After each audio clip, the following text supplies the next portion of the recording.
Welcome to Life, Lessons, and Laughter with your host, Glenn Ambrose.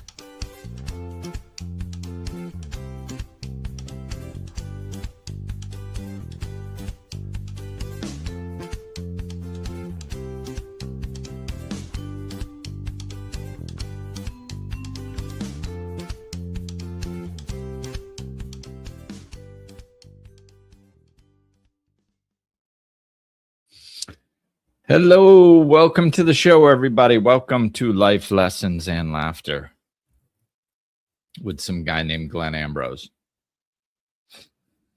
So here we are. And I'm back to a sleeveless shirt today. It's hot, man. It's hot in the DR. Anywho, so speaking of living in the DR, I'm talking about loving your life.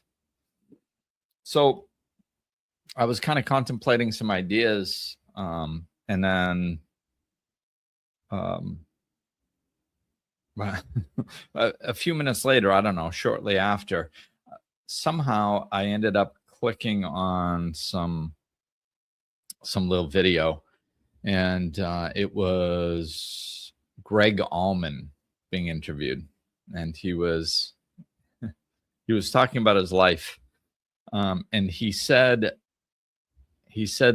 love the life you live and live the life you love. And who was that? He was quoting Muddy Waters, I believe, but he was saying that he loves his life and he loves the way he lives it. And that just struck me. Of course, I started contemplating it a little bit, and I was like, wow, that's such a good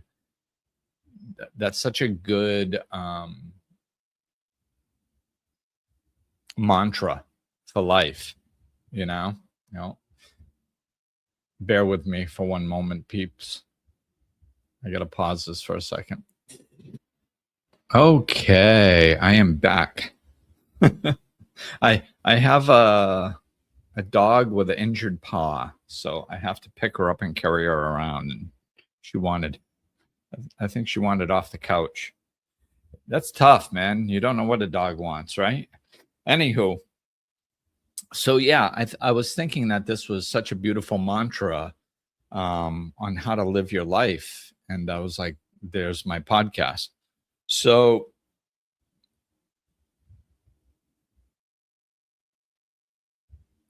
oftentimes our attention gets drawn to what we don't have, what we want. And it's fine to walk towards those things, right? But one of the biggest problems in how we live our lives and why we don't get what we want, why sometimes it takes so long to get what we want, all this talk about manifesting, and most people know that the way it's taught, it doesn't work very consistently or well. It's because we're constantly reinforcing the lack when we're in a want, when we're in the space of seeking something and wanting something. Basically, what we're doing is we're ruminating in the energy of not having it. So we're in the energy of not having it, which the universe matches. So we just don't have it. And then we try to do all these things because, just, everything other than changing our vibration. So, we've heard it. Most people have heard it said before that if you're grateful for what you have, more things to be grateful for comes in, right? And this is basically what I'm talking about. It's just another way of coming at it. Love your life. Like, I mean, most people even when depressed, if they take a step back from everything that they don't like, they can find some things to be grateful for. You know, even if it's just the fact that you're alive, so it's possible that things could change. Okay, well, there you go. Because if you're not, they can't. So, you know, and most people nowadays have a roof over their head. Most people eat fairly consistently. So it's, you know, there's many things for us to be grateful for. And if we focus on those things, it's like, you know, it's interesting because the subconscious little hook is we think that if we're grateful for what we have, that means that we're not going to get anything more, or we're not going to achieve anything else, because like we confuse gratitude with complacency. Why? Well, because we've basically been taught that through conditioning, through society our entire lives.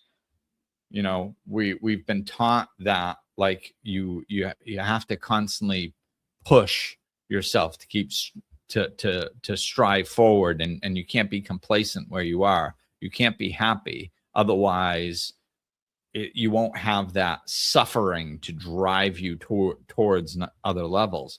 And it simply doesn't have to work that way. I mean, I'm not saying that it can't work that way, or sometimes it doesn't work that way. I'm saying that, you know, if we're talking about a general rule about how things work, that ain't it. It's not it, because it doesn't always work. If suffering drove us to achieve whatever we want to achieve, then everybody would be achieving everything. Right? Like, I mean, look around. Are most people suffering in one way, shape, or form? Yeah, they are. There's tremendous suffering going on this planet, you know, and so therefore, if suffering induced getting what you want, then everybody would be getting what they want.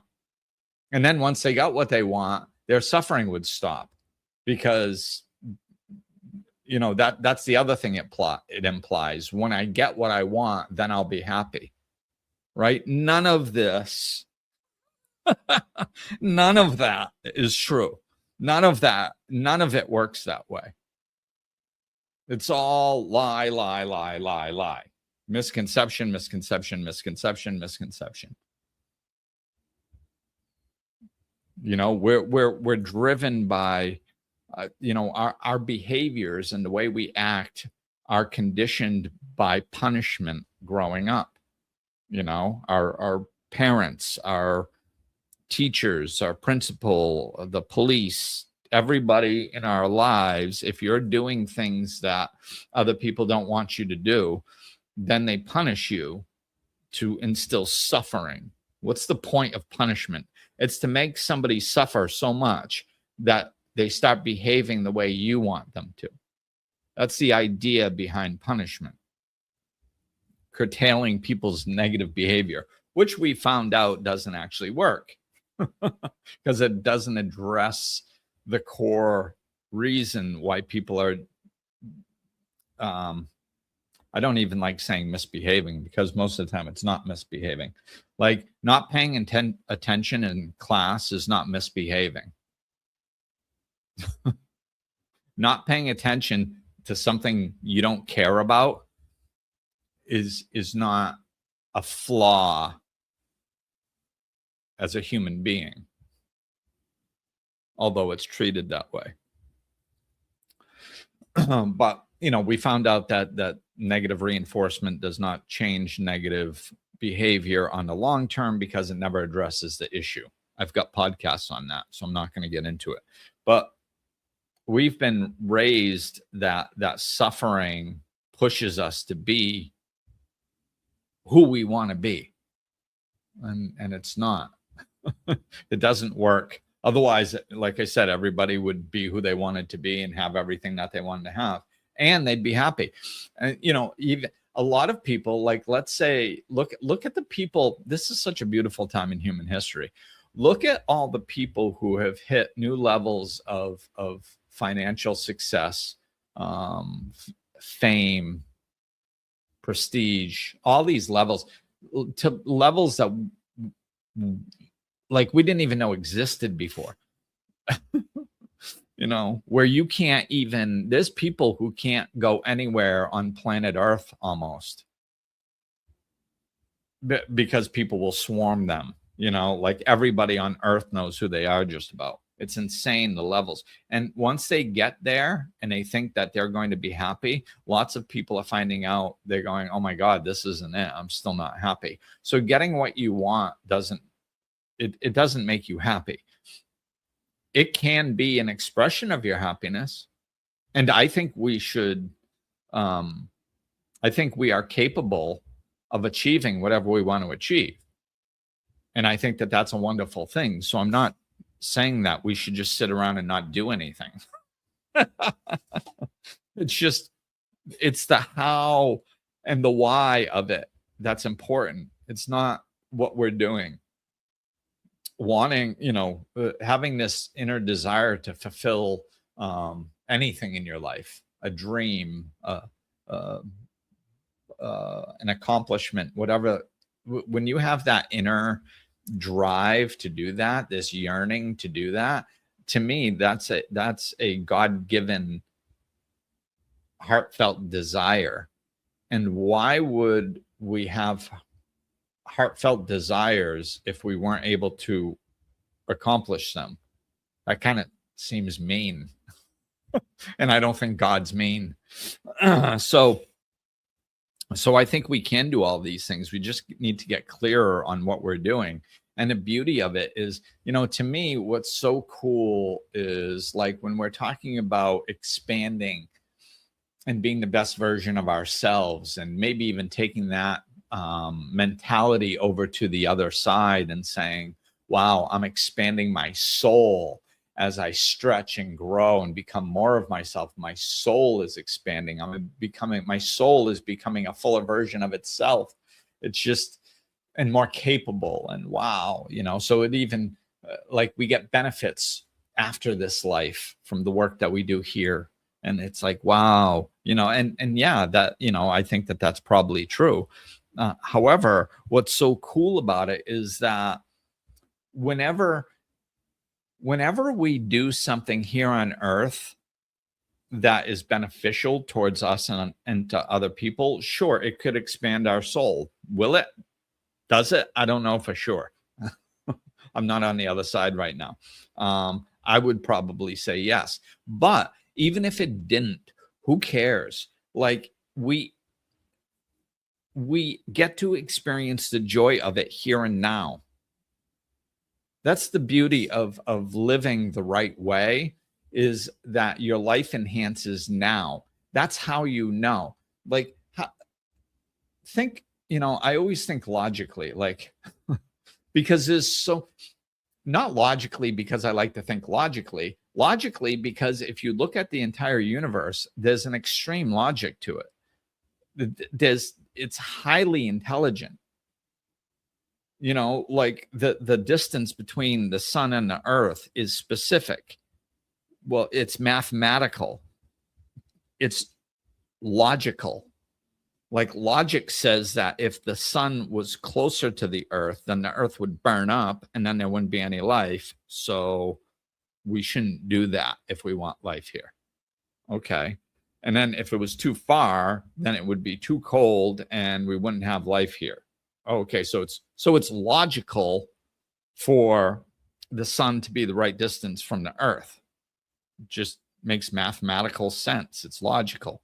So the whole universe is designed and runs through intelligent, logical thinking. It makes sense once we understand it, of course. There's there's the chaos theory. So if we're too close to it, it doesn't make sense. But if we back up, then it makes sense. It's like, oh, and then once it makes sense, it's logical. So logic is important. So what sense does it make for us or for the intelligence that is out there? It's pretty obvious that it wants us doing good things for ourselves and for others. Why? Because we feel good. So if you have this insanely intelligent thing, that some people call God, that designs this entire universe and has everything at perfect precision. Now, why would it have you experience joy from doing good things for yourself and others? Because it wants you to continue that. It's like it's feeding you breadcrumbs. It's like when you do something that is in alignment with yourself and or the universe, it feels good. There's pleasure. When you take a deep breath and feel the oxygen in your chest, if you put your attention there and you pay attention, there's a pleasurable feeling inside your chest. Why? Because you just fulfilled the need of the body. It needs oxygen and you just gave it some. So there's pleasure. Why do you experience that pleasure? Because that's your breadcrumb. Yes, breathing is good. So if you pay close enough attention, you'll feel this sensation of pleasure when you breathe. Therefore, breathing is pleasurable. Right? So everything is set up like that. And real pleasure, not... I just saw this little clip. Somebody made a nice comment on my YouTube channel, and I read it, and then this video started playing, and it was about it was talking about how if you do something good, what was it? It was Bashar talking about doing something pleasurable, following your highest excitement in life, right? That we're supposed to follow our excitement in life. And somebody asked, they said, well, what if hurting other people is your greatest excitement in life? And he said, it's not. It can't be. Hurting somebody else, what? Why would hurting somebody be your greatest excitement? If you think hurting somebody else is your greatest excitement, then you're confused on what excitement is. You don't understand what we're talking about, because it can't be. Why would you want to hurt somebody else unless it was out of some version of fear? Right? Like, unless there was some negative thing pushing you towards that, why would that make you feel good? It wouldn't. Right? So this is what I'm talking about. Like, when we do something good, don't be silly about it and go, oh, well, I'm sorry, I shouldn't say that. That was a little rude. Please try to understand it realistically. Hurting other people and doing bad things, that's not an actual source of pleasure for anybody. It's not. It can be confused for pleasure for some people that are extremely misguided and off and not centered and blah, blah, blah, blah, blah, for many different reasons, usually trauma based. But in reality, the only thing that brings us pleasure and joy and feeling good is love, a version of love. That's how we feel good. So, and anything other than that is misguided. So So why would this intelligence that is, give us breadcrumbs by having us experience things that we like and feel joy and pleasure and all this stuff if it didn't want us going in that direction? That makes no sense. It makes no sense for us to experience pleasure or joy for things that would hurt us. It makes no sense for us to do things that are good for ourselves, good for our soul, good for our self right here, right now, and not experience pleasure and joy.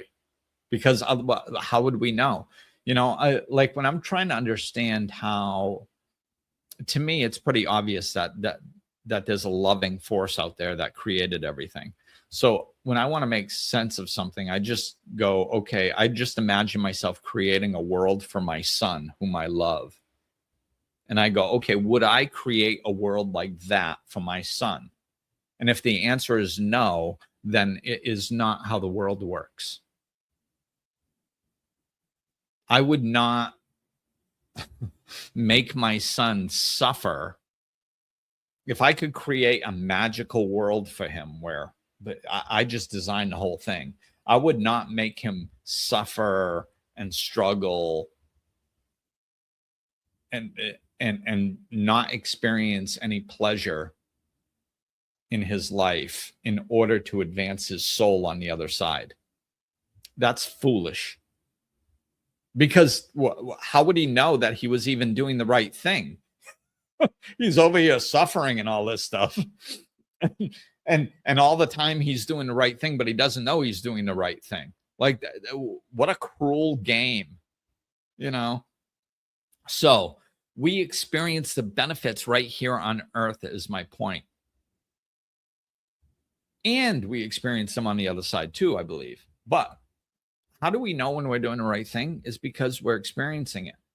We're experiencing joy, pleasure. So if you take your life right now, no matter what there is that you don't want in it, or no matter what there is that you want that you don't have yet, and you just push all that to the side for one moment and just ruminate on all the things that you have, all the things that you love about your life, you're going to feel better. And you're going to feel gratitude. One of the very interesting examples of this, or at least this in my mind, was when I was when my son was young. I didn't have any custody rights because of a mistake I made very early on. But I didn't have any custody rights. My ex-wife had them all. And she was difficult to deal with. And I ended up seeing my son 4 or 5 days a week for 10 years because she wanted to go back to school and work part-time. So she needed a babysitter. So I rearranged my work schedule so I could be there all the time that she had class and all this stuff. And then once school started for her, I went and got it locked in as my visitation rights because I knew it was going to get yanked as soon as she was done school. So, that was a gift from God where I got to see my son. But 4 or 5 days a week for 10 years or close to it, which was wonderful. But he only slept over Friday nights, right? So when I say 4 or 5 days a week, I don't mean all day, and of course he had school, but what I mean is, I don't remember exactly, 3-4 hours, maybe 5, I don't know, somewhere around there per day, and then one sleepover on Friday nights. So he would, I was with him a lot, but I could move my schedule around to where I basically, when I was with him, it was me and him time. I had enough time when I wasn't with him to, of course, go to work, but also go grocery shopping and run errands and do stuff like this when I wasn't with him. so that when I was with him, it was all about him. Right. And it was difficult, a lot of that. Now, don't get me wrong. I really enjoyed it. I enjoyed it quite a bit, like a lot. However, there was always this part of me that was like, I wish he could just be with me all the time, because I knew his home life wasn't the best. So I really wished he could be with me, right? And then I go and end up getting custody. He moves in with me, right? First day in court, he comes home with me. I have full decision making capabilities, placement, everything. So now it's a 180. She had 100% control. Now all of a sudden I do, right? And he's with me 24/7. She steps out of his life. Now all of a sudden I have to get him up every morning. I have to put him to bed every night. I have to make every meal. It's not just 3 or 4 hours of visitation every day. It's 24/7 all the time with never a break. And it was a big adjustment. And he and I had a good, wonderful relationship when he was younger. And at that time, it was a big dramatic shift because now I'm more stressed out. We're trying to figure out our relationship. Everything's different. We both had this idea that everything was going to be utopia when he moves in with me. And now all of a sudden I'm stressed out all the time and trying to navigate all this stuff and feeling overwhelmed. And we'd butt heads sometimes, and it wasn't as smooth as I think we both envisioned it. So there was times during that period where I was like, thinking back, and I was like, oh my God, like, I mean, don't get me wrong. I never wanted to go back to the way it was. I loved having him in my house all the time. Like, I knew that's what I always wanted, and I was very happy to have that. And I never second guessed it for a moment. I never wanted it to be different. I loved that he was with me. However, there were times when I was stressed out, when I sat down and thought about it, and I went, man, I had it made before. As far as less stress and less things to do and a more manageable life system. When I had much more freedom, I didn't have to think things through so much. It was more laid back. Like I said, did that change my mind? Never changed my mind. Like I was still glad he was with me, but I recognized in the past that I had it pretty easy, and I've never looked for an easy life. I don't, that's not my goal. My goal is a full life and a happy life and living it to the best of my ability.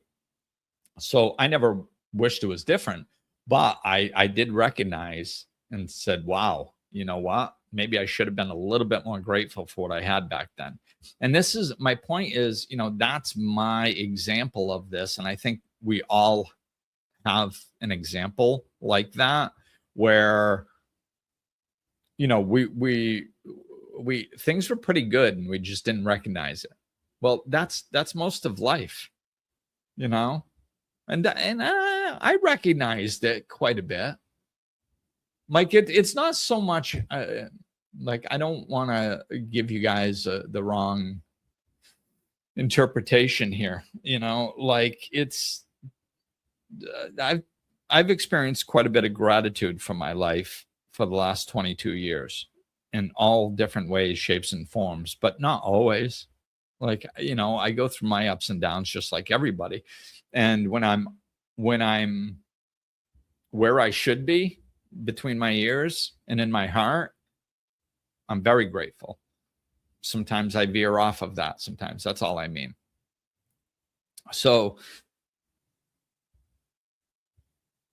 this podcast, what I'm talking about doing right now is just harping on loving your life as it is, loving it.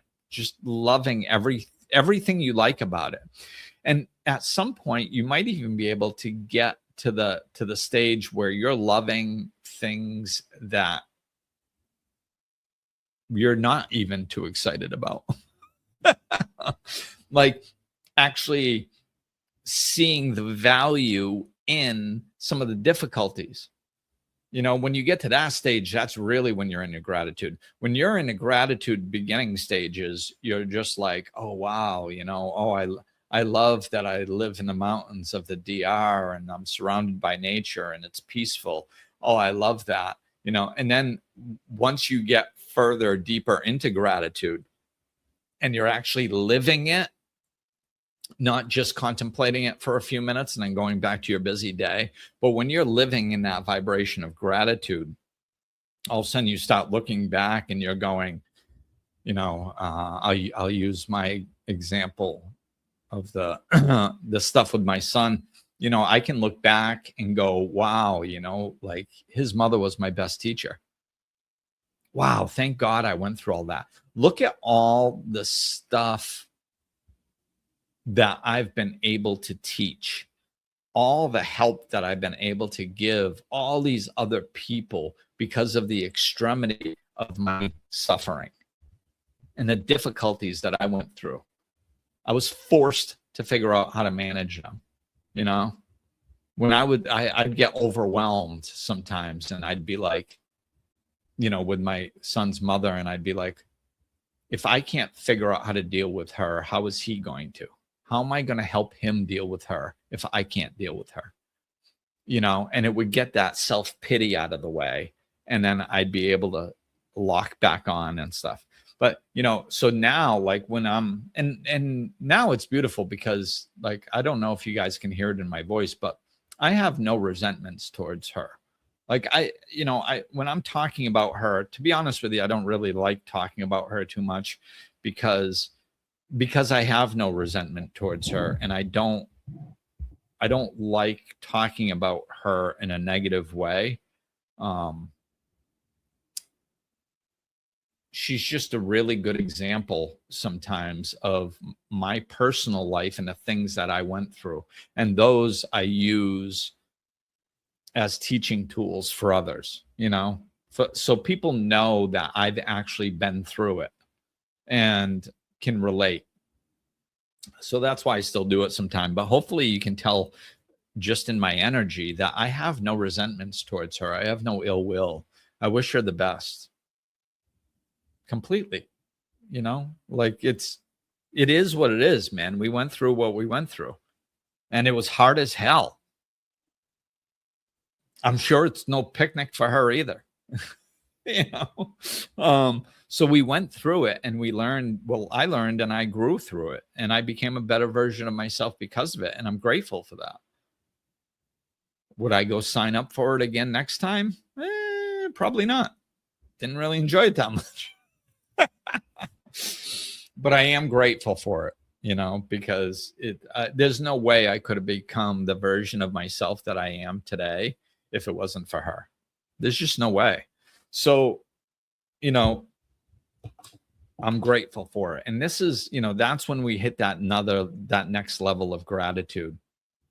When we're not only grateful for the things that we have and that we enjoy and that we've enjoyed, but we're also grateful for the challenges and the struggles, because we understand that it helped shape us into who we are. So experience the gratitude and live in that gratitude. Really love your life and emanate from that vibration. And then from there, you go on to the second part of that saying, is love the life you live and live the life you love. So first, you love the life you live. Love the life you're living. Love it. Love it. Feel it. Experience it. Practice gratitude for it. And then from there, you can go out living the life that you love. Continue feeding what you love. Continue expressing what you love. Continue creating what you love and sharing it with the world. Whatever that is, it could be art. It could be creating a business. It could be getting a new job. It could be growing plants. It could be volunteering. It could be helping others in some other way. Like whatever, man, whatever, when you look at life and you go, wow, man, a life that includes that would be amazing. Good. Go do that. Go do that. Like I've talked about this before, like people think I like moving and I don't. And when some friends were helping me move, they're like, oh yeah, Glenn likes moving. And I overheard them. I'm like, no, I don't. And they're like, well, why do you move so much? And, it was just such a profound question because it got me to understand myself better and maybe help other people understand this aspect better. It's like, if I'm sitting in my house and I'm experiencing things that I don't like. Like at this point, I had my business space in Rhode Island and it was on a main drag, which was good for business, but not good for a house. And Mateo and I lived upstairs and the business was downstairs. So it was a beautiful setup and I was so grateful for it. But after a while living on that main street, it was loud and I like peace. My home is my safe haven. Like I like quiet and stillness and peace. And, and it wasn't there. And then sometimes there was a gas station next door and sometimes they'd fill up the gas station, the gas at the gas station. Those big trucks would come in at 3 a.m. or something and fill them up. And I'm like, oh my God. So after a while, when it came time to downsize my business, not to shrink it, but to get rid of some of the things that I was doing that I wasn't really enjoying and do more of what I actually did enjoy, which is a version of what we're talking about already. Then I start looking around and I wanted a dog too. That was part of it. And I start looking around for another place and I find a place where I can have a dog. It's much more quiet. I think it was 7-acre horse farm. So I'm out in nature. There's a pond across the street. I can go kayaking. I can have a dog. There's woods that I can go for a walk behind my house. It was just such a better setup that fit me and what I enjoy more. Like once I found that, I couldn't not move. And when I'm sitting in a situation that I don't like, I can't just sit there and not like it. Like I don't, to me, this seems obvious because it's just who I am and it's how I've always lived my life. And I understand that a lot of people aren't like this. So like, if I don't like my environment, I look and I try to figure out how to change it or make it better or get myself into an environment that I do like. That's just what I do. A lot of people, I guess, just settle. I'm not exactly sure what they do. I mean, it is a version of settling. You just kind of go, well, I guess this is as good as it gets or something, I guess.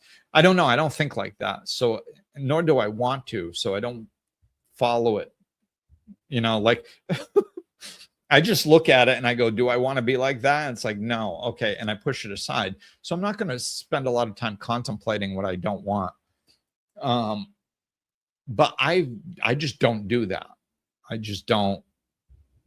don't settle. I don't just go, oh, well, I look for a way to make it better. So then when I find it, I can't not leap. I can't not move. I have to move because otherwise I'd just be sitting there not liking where I was and not doing anything to change it. So, my son's mantra lately is if you're not, what is it?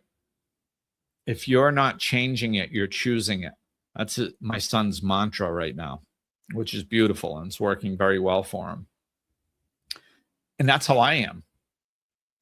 If I'm not changing it, if there's something that I don't like and I'm not putting any energy to change it, then I'm choosing it. So I would rather choose something I think I would enjoy more. So you just do that. Lean in that direction. Put some energy towards it. Live the life you love. If you would love living out in nature, then go figure out how to live in nature. Like, it's not it's not impossible. One of my pet peeves is these people who own, $300,000, $400,000, $500,000 homes, if not more, and and they post a picture on social media of this little cabin on this little plot of land in the woods, and go, oh, this is my dream. This is all I want. I just want to live simply. Well, then go do it. Like, that little cabin that you just posted and the land costs about 150 grand. Like, you could sell your house, pocket 200-300 grand, and live out your dream, like, now. Oh, if I could only live simply. Yeah. If you could only, you're stuck with this $500,000 house. If you could only just somehow figure out a way to have one that's 150 grand. Oh, it ain't easy being you. People want to live simply, and then they live complicated, and they think simple is hard. It's not. It's simple is simple. That's why they call it simple. Sometimes it can be a little bit difficult to get there, to break. All you got to do is break out of your current paradigm in which you think. That's the hardest part. The actual doing of it is much easier. But that's one example. So if you love living in nature, then live in nature. Live the life you love. If you've always wanted to have a garden, have a garden. Well, I don't have any land. Okay, have an indoor garden. Like, we can do it nowadays. We can plant things and put them on our windowsills and have things that are designed to hold them. Start making your own herbs. Then you can have a tomato plant out on the porch or something, or whatever. Just do whatever brings you joy. Whatever you love, do that. And you can do it because that's why you love it. Like, some people love teaching children. And I understand why, like, from a distance. Like, I get the concept of how wonderful that is. I could never do it. I would not love that. Right? So my point is there's different people love different things. It's supposed to be that way. Not only because we're supposed to be individuals, but if you love something, you're supposed to have that included in your life. That's why you love it. Lots of people try to figure out, like, when I work with high school kids and college kids trying to figure out what they want to do with their lives.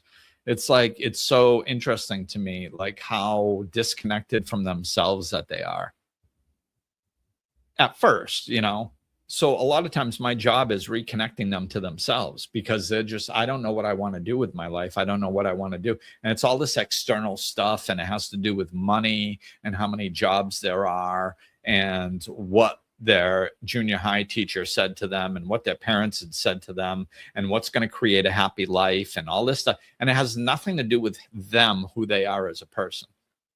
That's something that school does a pretty good job at stripping most people of. Some people fit into the school system and can thrive in it. I don't know if I would say 50%. No, I would say less. I would say less people thrive in a school system. Maybe 30%, 33% thrive in a school system. And then the other, to get it up to 50, 60% of kids that are functional in a, typical school system, they're just not suffering so much where it negatively affects them, they can kind of maintain. Then you've got the rest that are it just sucks the life right out of them. But it does confuse people over what they should be doing because they don't follow their inner guidance system. That guidance system that I was talking about earlier, like those breadcrumbs that, how do I know what I'm supposed to do? Well, what feels good? What do you enjoy? That's why that's why you enjoy it. We think if we do something, then we enjoy it or something. Like I don't think anybody really slows down to think about it, to see how lack of logic there truly is to thinking of it any other way. The only way that makes sense is if you like something, the reason you like it is because it's what you're supposed to be doing. That's really the only logical reason. Any other way of thinking is just, it just doesn't make any sense. It's like, oh, okay, I'm supposed, when I like something, that doesn't mean anything. Okay, then why? Like, what's the point? There's nothing on this planet that has no point. Everything has a purpose. Everything has a reason for existing, except you. You have no reason for existing. What you like, what you dislike just doesn't mean anything. Then why do you like things and not like things? Why isn't everything just neutral if that were the case? Right? So when we have desires, when we have things that like, that's our breadcrumb system. That's inching us towards what we want. Now, we can vary off of that. Like there's people in entertainment, they always want to be a singer, and then they couldn't make it as a singer, and then they become a writer, or what was it? That dude that he's making all the TV shows and stuff, and he was acting, but he wasn't a highly successful actor. And somebody was like, you're never going to be a highly successful actor because of this, that, and this. And he started writing. And then now, like, half the shows on television are him. Obviously he found his thing. So what I'm saying is, just because he wanted to be an actor, like, that was the breadcrumb. Maybe that was the thing that captured his interest. But what his real meaning was to become a writer. And he gained clarity through his journey of life. And he still does some acting too, but in his own stuff. He wrote it. So sometimes it's not exactly what you think. Because our ego is involved in a lot of our wants. I want. We're hyper focused. It's like, whoa, relax. Lean in a direction of. Stop thinking the final answer. We don't. You just walk in a direction of. And if he would have not been so attached to becoming an actor, he probably would have found being a writer sooner. But he and I'm guessing, I'm just using his outline of his story to make a point. I don't know him personally. I don't know his story. But just as a general rule, how people work is if they attach to some specific thing too much, then a lot of times they're supposed to be doing something right next to it, and they don't see it because they're too attached to that thing. Non-attachment to an outcome is huge. So it's right there, but they can't see it until they let go or maybe fail. So live the life you love means leaning into it, walking towards the things you love, not with an attachment to it, not with once I get this, then I'll be happy. No, you won't. Even if you land, even if you're doing what you're supposed to be doing, that ain't going to bring you happiness. None of this is about happiness, about getting to a certain point and then being happy. If you love your life and you live the life you love, you will be happy in the journey. And then when you get to these accomplishments and these pinnacles of your life, those will be expressions of your happiness, and they'll fulfill you for a long time, not just for 15 minutes or 2 weeks. They'll be part of you.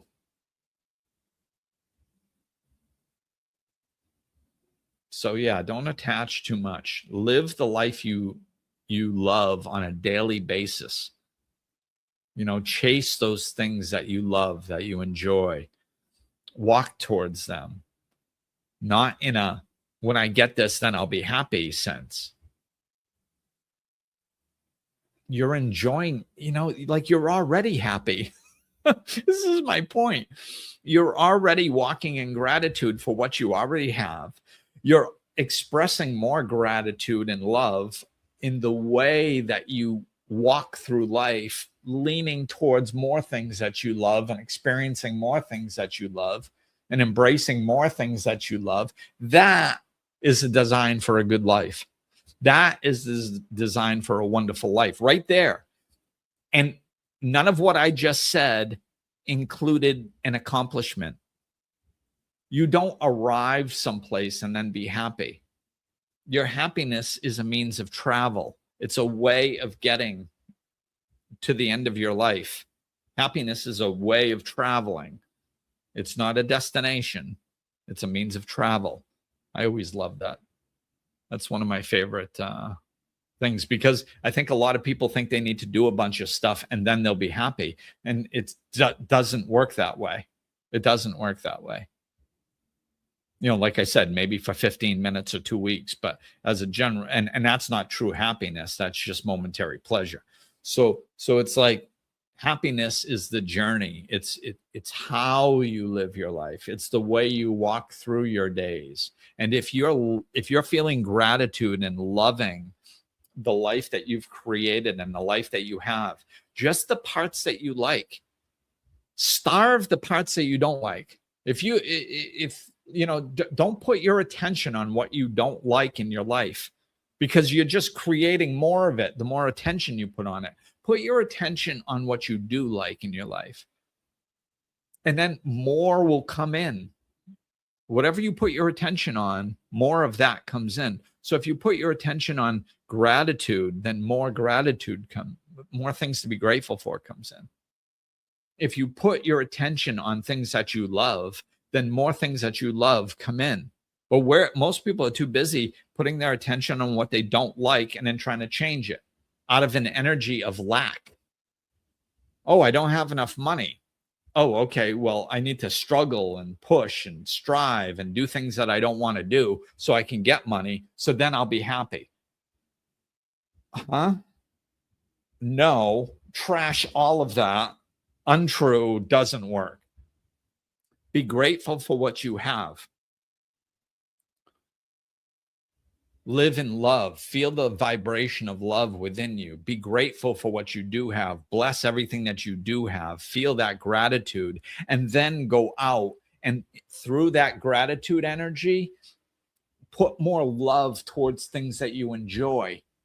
And then you'll have more money. If that's what you need, or you'll get to a place where you go, you know what? I'm just so damn happy. I just realized that I don't even need any money, not any more than I already have. I thought if I had more money, I'd be happy, but I'm happy as I am. So maybe I don't need a ton more money. Oh my God.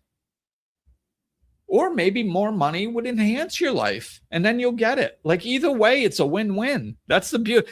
That's why I talk about this stuff, because it's a win-win. It doesn't matter. Like for the people who need more money, they will get more money because it's just another way to enhance their lives. So why wouldn't they get it?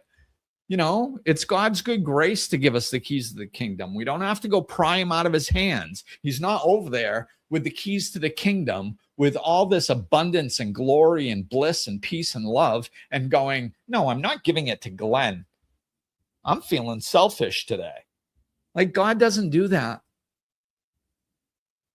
So if having more opportunity, more money, more access to things that you enjoy, if that's going to enhance your life, then it's going to come. But you got to be in the vibration of love. Otherwise, you're just reinforcing the vibration of lack. So love the life you're living first, and then live the life you love. Go out there and live it. Live what you love. Find things that you enjoy and go do them. You know, the number of people are on antidepressants in the United States is off the charts.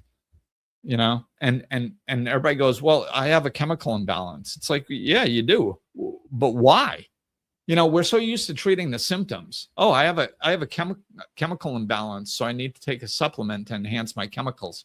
Well, why are your chemicals not producing themselves? Like when you were younger, you produced all these hormones that made you happy. How come you're not producing them now? When was the last time you did things that you love on a regular basis? Most people go, what do you mean? Nobody takes time out of their life to do things that they love, and then they wonder why they're depressed. That's why. If you don't give your body anything to be grateful for or anything to enjoy, and then you wonder why it's not generating enjoyment hormones, that's why. And I know, you know, sometimes there's a chemical imbalance. I'm not against medications when necessary, and that are stepping stones. I don't believe in medications as a lifestyle choice. If you need to use them to get from point A to point B and work your way through something and get off of them, well, then I can understand. But just saying, oh, my body broke and now I'm going to take a pill, I think you need to look deeper into it. But that's going to do it for this one, peeps. Hope you like it. Hope you live it. Hope you love it. So love your life. Love that life that you're living right now. And then from there, go out and live the life that you love. All right, that's going to do it. Peace.